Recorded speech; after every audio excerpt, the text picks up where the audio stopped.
Сәлем достар, менің есімім Саят Ахметхан. Мен интернет-маркетологпын. Бүгін сіздермен бірге 45 теңгеге заявка бердік, бірақ 45 теңге әлі түскен жоқ, SMS келген жоқ. Ол кезде не істеу керек? Біздің өтінішіміз қабылданды ма, немесе қай шартта тұр деген сұрақтарыңызға жауап беретін боламын. Видеоны соңына дейін қараңыз. 45 теңгеге өтінім бергеніңіздің кеткенін немесе кетпегенін білу үшін біз Google-ға кіреміз. Google-ға 42500.еңбек.kz деп жазамыз. Сол кезінде бізге еңбек.kz-тің сайты шығады.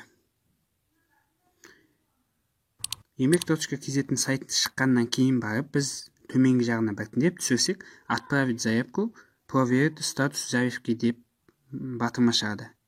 Проверить батырмасын басамыз.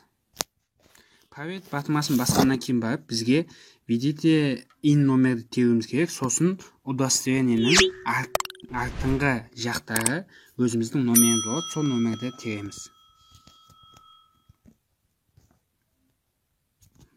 Мінекей менің ин номерім. Енді артын жақтары номерді тереміз. 04 22 59. Мінекей тердім. Енді яғни робот батырмасын басамыз. Мінекей бастық. Басқаннан кейін барып, проверить батырмасын басамыз.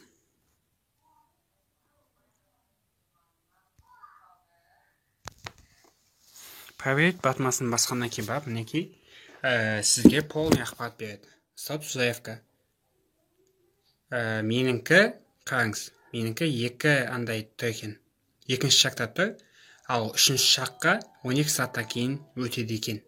Мінекей осылай тексере аламыз. Видеоны соңына дейін қарағаныңызға рахмет. Егер видео ұнаса, лайк басып, каналға тіркеліп алыңыз. Ал егер видео сізге пайдалы болатын болса, достарыңызға таратыңыз. Олар да пайдасын көрсін.